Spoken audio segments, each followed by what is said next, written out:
Assalamu alaikum, everybody. Now, I know some people I recognize from Saturday. And for those of you who weren't here on Saturday, I'll just introduce ourselves. My name's Zia Chowdhury, and I work at Liverpool John Moores University.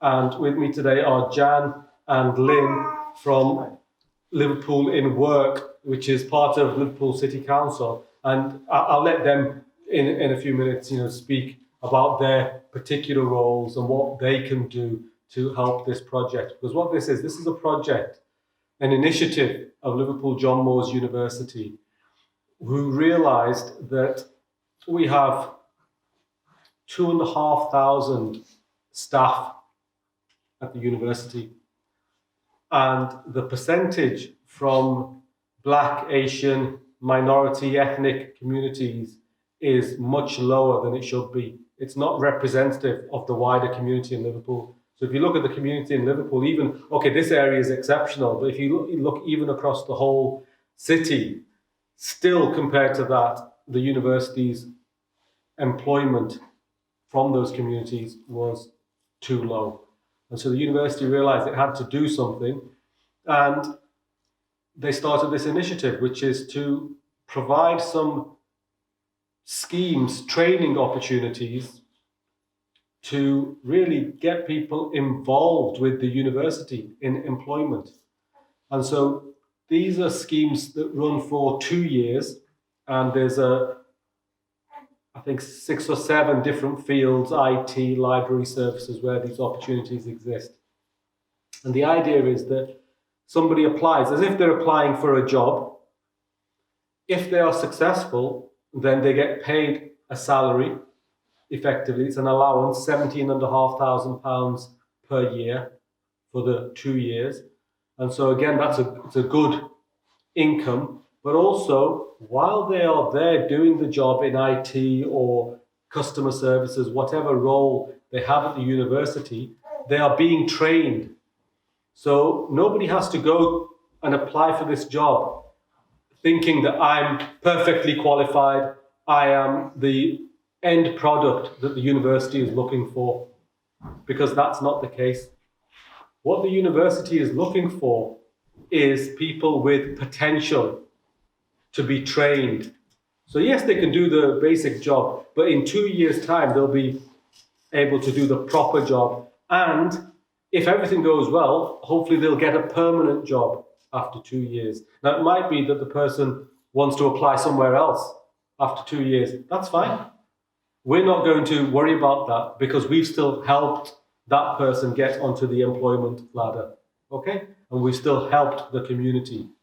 And obviously, in that time, the universities had the benefit of their work. So the university benefits as well. So there's benefit for the university and benefit for the individual. So that's what the scheme is all about. And I'll just let you know what the specific roles are, because there are 12 opportunities, 1 in IT services, 1 customer services, 2 for trainee facilities officer, 1 for student recruitment assistant, 2 for library assistants, 2 for laboratory technicians, 1 communications trainee, and 2 trainee catering assistants. So a variety of different roles, and I'd encourage you to log on, see which particular role interests you, and then when you click on the link, there's an application form, and Lynn and Jan can talk to you more about that. But what there also is there's a description of the qualities that are needed or required by that person. Don't worry too much about that, because there's no real requirement for lots of qualifications. These aren't that kind of opportunities. What we want to really see is people who've got potential, people who are interested. That's the main thing. So when you do your application, just get across that you are interested in this role and explain why you're interested. And it might be that you're interested in more than one. Maybe you think, okay, I'm quite interested in the library services, but also I'm interested in IT services. That's fine. Apply for both. You might have to tailor your personal statement slightly to include, to address the different requirements. but there's nothing to stop you applying for more than one. The deadline for applications was the 31st of May. That's now been put back 1 week to the 6th of June. So again, it's good because it gives you a bit more time to have a think about this, to get the help that you want in order to apply for these positions. What a lot of people don't realise is with a university, it's not just teachers, lecturers, professors, not just academics. So of those 2,500 staff, half are not academics. So I work at the university, but I'm not an academic. For 27 years, I was a lawyer. And then 3 years ago, I got this new position at the university, but I don't lecture, I don't teach. I mean, I could do, maybe in the future I might, but I'm in what's called professional services. So there are professional services. Some of these jobs, customer services. So, you know, when you go to the university, you open the door, there's somebody there at reception. That's not an academic, not a professor sitting there. There's a lot of buildings that the university is in control of. In the city centre, we have lots of buildings, and you will have seen them around Lime Street Station. But we've got buildings in Egbert, in IM Marsh. That whole campus belongs to John Moores University. So we have to manage those buildings. And so there are estates management, I think here it's down as facilities officers. They are people who will help manage the buildings. So that's everything from opening the doors in the morning to moving furniture, to doing all the odd jobs, to doing security. So there's lots of different roles.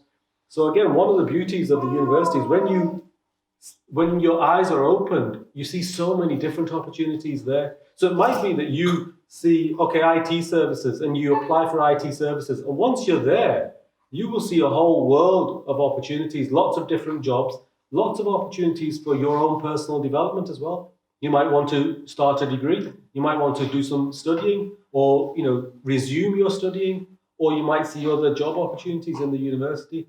So it's a big organization. It's a big employer in the city, but it's also an employer that can open up other opportunities for you. So that's basically what this scheme is about. And I'm more than happy to answer more questions about it in due course. But I think for now, I'll hand over to Jan and Lynn to explain their roles and what they bring to this project. Good morning, thank you. Good morning.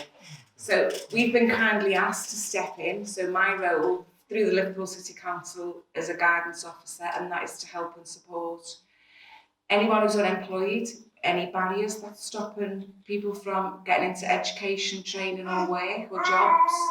Very lucky we have a business team that work alongside a lot of employers. Amazing opportunity through Liverpool John Moores University. We're there to offer full application support to anybody with your personal statement, things that sometimes we don't know about ourselves, but if you're talking to us about past experiences, we can draw in to help you put down on your personal statement. Other than the job application today, we do have other vacancies that come through, and we work with different sectors within Liverpool. So there are always other job opportunities available, and that's where my role would come in to tailor the sectors we were looking at that suited yourself. And my name's Lynn, Sally Malcolm. I work with the businesses within the city, and really construction is my background. However, I do work with other major employers like the Liverpool John Moores University. Can I just ask, how many people have actually completed an application and applied for jobs in this room? Jobs in general, or just Jobs in general, yeah. Yeah. So 4, 5. How did you find it? How did you find completing an application form? Was it easy? Was it Long-winded? Long-winded? Hard. It's a job in itself, applying. depends the company and the application. Yeah. But usually it's okay. Okay. And were you successful in your application? Yeah. You were. That's good. A lot of people are not successful when they're applying for positions. And the key here is we know little tricks of the trade, shall we say. Because we work with employers, we know what employers are looking for. There's a lot of people in this city who just send in a CV. And I can tell you, 75% of them CVs are exactly the same, okay? And I know that because I go through on a daily basis 200 CVs a day for any one job, okay? And it's like, no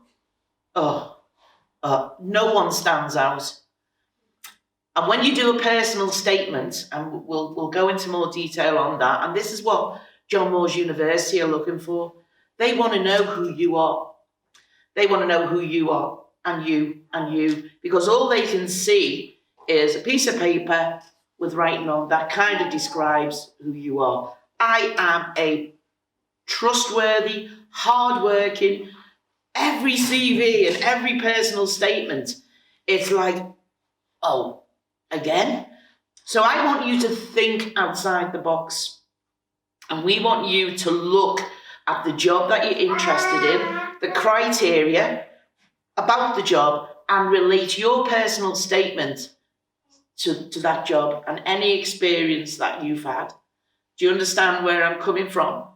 And that's where myself and Jan, we're not going to write it for you. I refuse to write it for anybody because I'm not doing you any favours.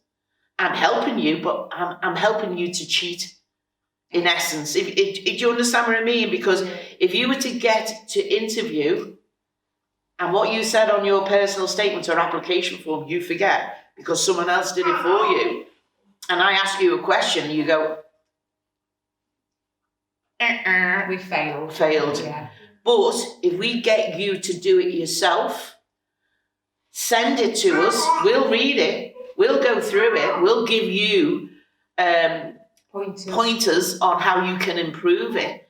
So you own it. That's my personal statement. So if anyone asks me any questions on my personal statement, it's all about me. Okay? So that's what we can do. I can give you pointers from an employee's point of view. Jan, who's excellent at what she does, so you won't go far wrong working with this lady. Oh, thanks, Lynn. She can give you the advice on the personal statement, on the application form, and it's not rocket science. Please go onto the site. Do we all have access to computers, by the way? Yeah? Have we all had a look at the jobs on the John Moores University site? Yeah? Yes. So can I ask who's interested in IT? Good, good. Who's interested in the library? Fantastic. Who's interested in laboratory assistant? Brilliant, brilliant. So we've got a good cross-section of jobs there, and our aim is to get you in them jobs because we're passionate about what we do and we believe in what we do.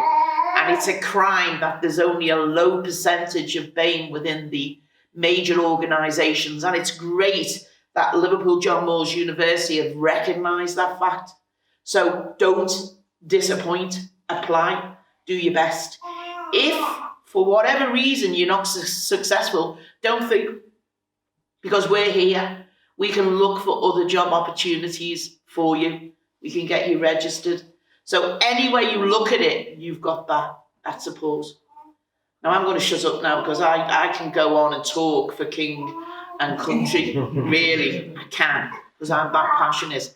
But have you got any questions so far? Anything? Don't be afraid to ask.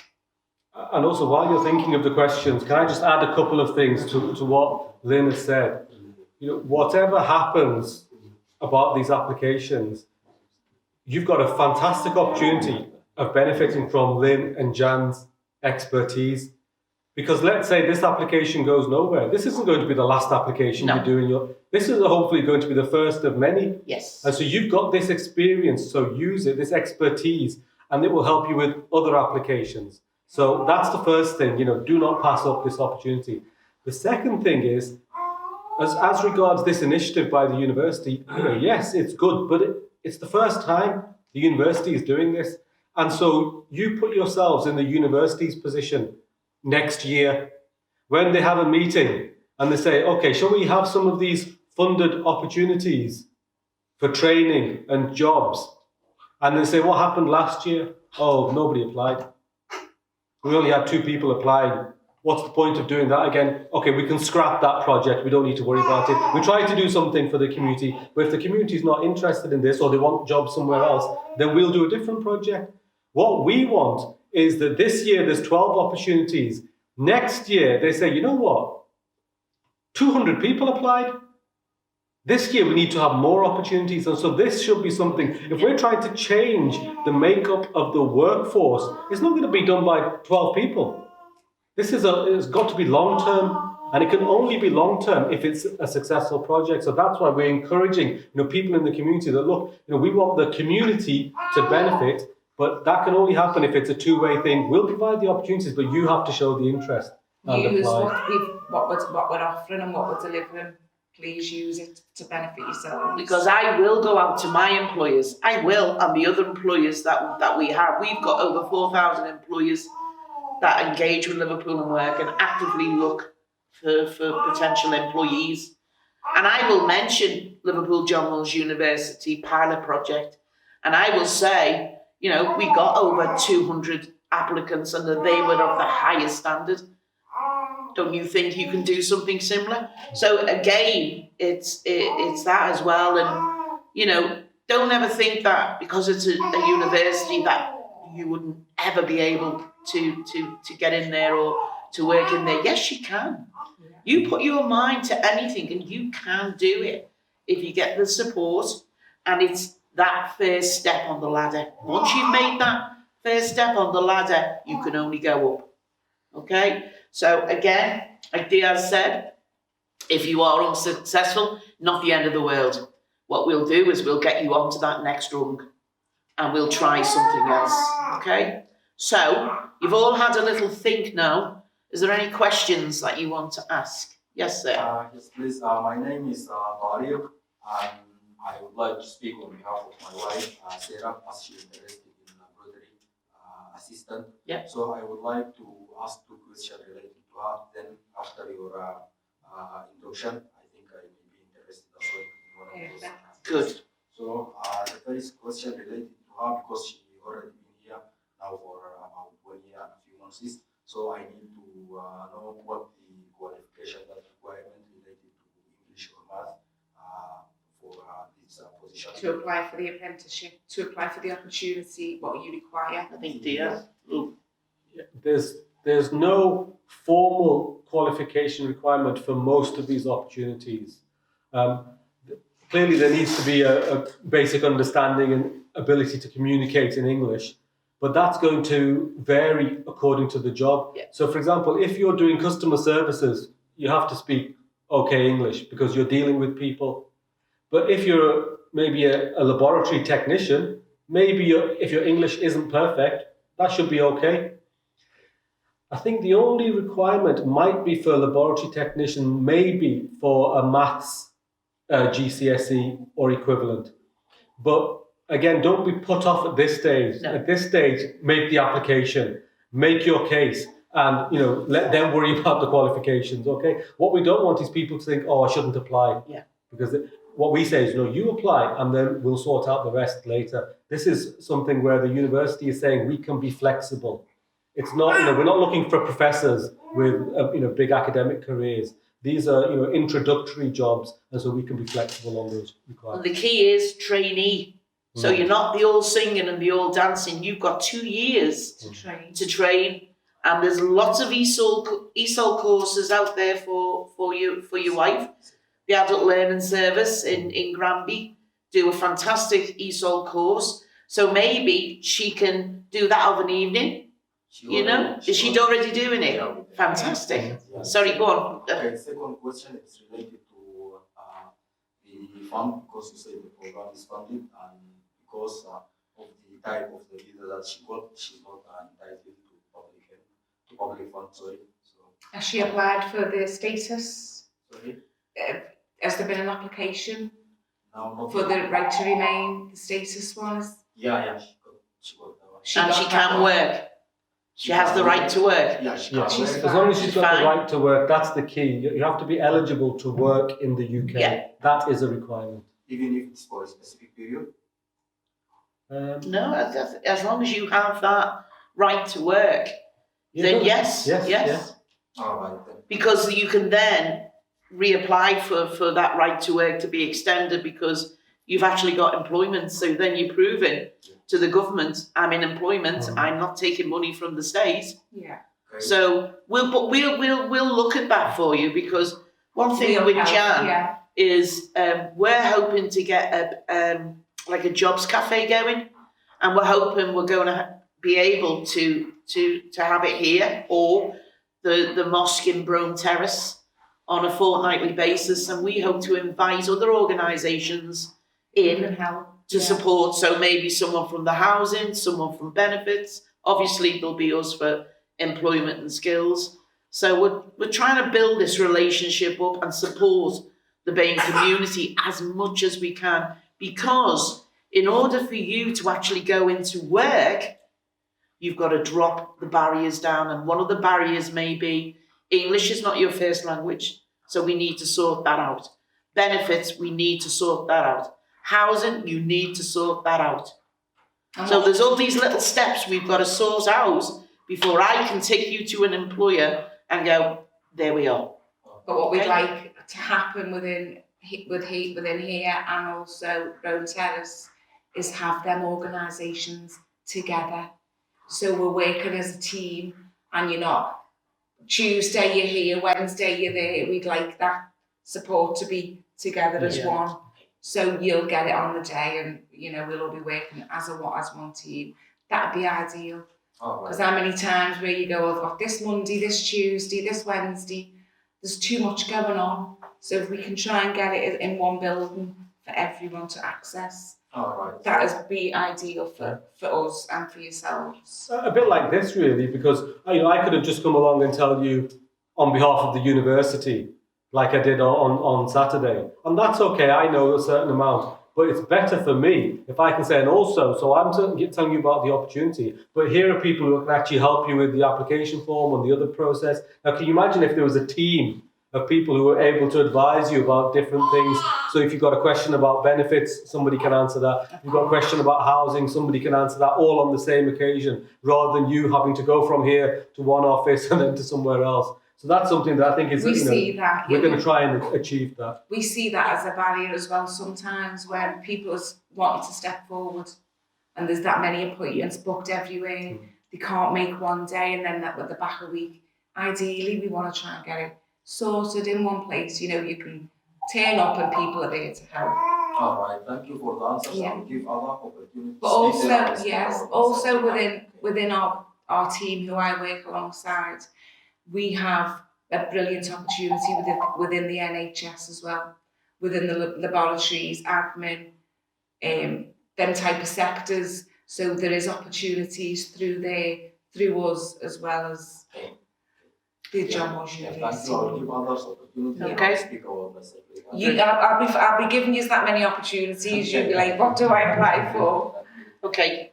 Considering it's university, with regards to the working hours, because the university is mostly active from September to June, and from obviously May to September, is there any change with regards to the working hours? With regards to You mean like it's kind Is of it like like 9 to pro 5? rata, so Yeah, like type thing? schools Yeah. finish for 6 weeks and what you do for them 6 weeks type thing. Yeah, no, it's universities don't close.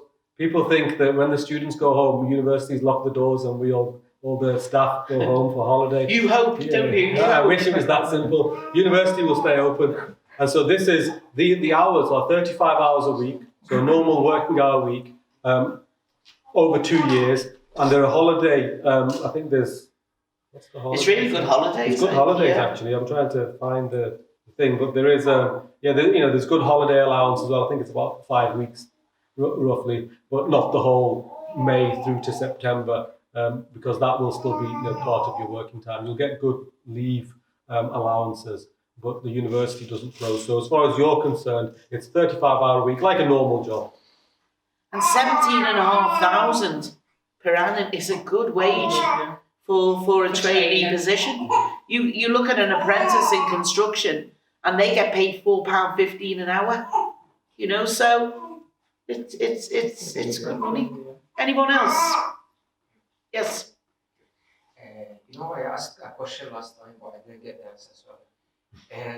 So I'm thinking of going for the IT services as I'm like studying IT and technology now in college. Yeah. But I want to ask because I'm thinking of completing the full thing. So I'm thinking of going for PhD.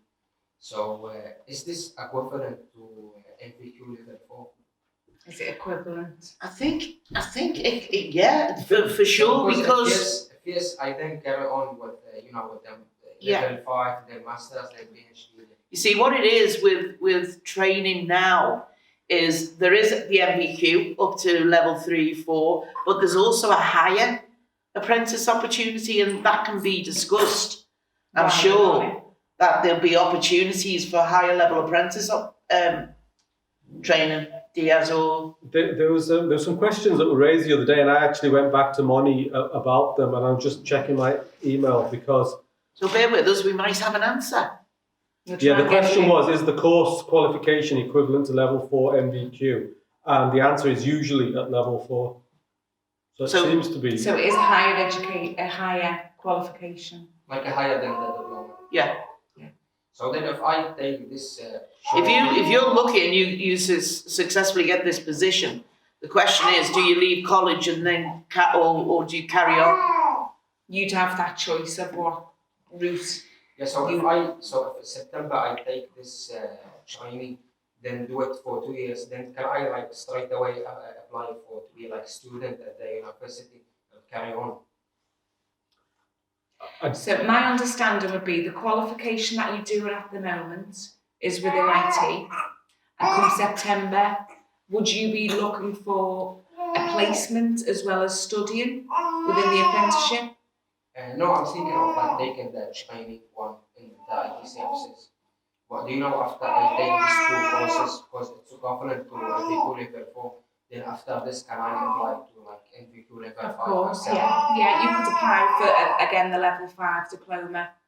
Yeah, that would lead you on to that, wouldn't it? Because you'd have done it. Yeah, because I think that would be like a perfect chance for me that could like save me around 2 years or something. I get that. Diaz, I'm sure we'll find out specifically. Apply anyway, please apply. Yeah, because that was like a gift from God, because for us like it wasn't that fair because like we missed the GCSE exams in school due to the coronavirus and stuff. So our marks and the grades wasn't like as accepted. Like I would get higher if I did the exam, but I think that would be like. I would definitely apply for the IT position today. You have up until the 6th of June for the closing application, and we'll find some information out as well. And if you're successful and brought to interview, that's another thing you could ask. You can ask then, but we'll also give you some support on interview techniques. So we'll support you in that respect, because I've been doing this job now for 20 years, so I've not had to go for an interview because I've done this job for 20 years. Went for one interview. And I teach interview techniques, and I failed miserably because I assumed that the person that I was doing the interview knew me and knew how great I was, apparently. So there's tips in that respect that will help you if you do. And I'm all certain there's people in this room who will get to interview, no doubt, will give you that support as well. Are there any other questions? Yes, sir. Oh, thank you. There's also you've got the morning shifts and you've got the evening shifts as well. Considering library services, students study till like 12 o'clock sometimes, and obviously that changes during the year. Is that you can do part of the job and part of the requirements, the responsibilities of the role? Would you be required to work the evening shift? Are you asking, is there any flexibility there? Yeah. There usually is flexibility with any role. As I say, most of these are normal working hours, but there are going to be occasions when your normal working hours aren't the same as somebody else's normal working hours. So say, for example, if you're in the estates facilities management and you're a security officer, well, again, you can't expect to be a security officer just from 9 to 5 because there are going to be requirements outside of those hours. But these are things that will all be if you're interviewed for that role, it's your opportunity to clarify that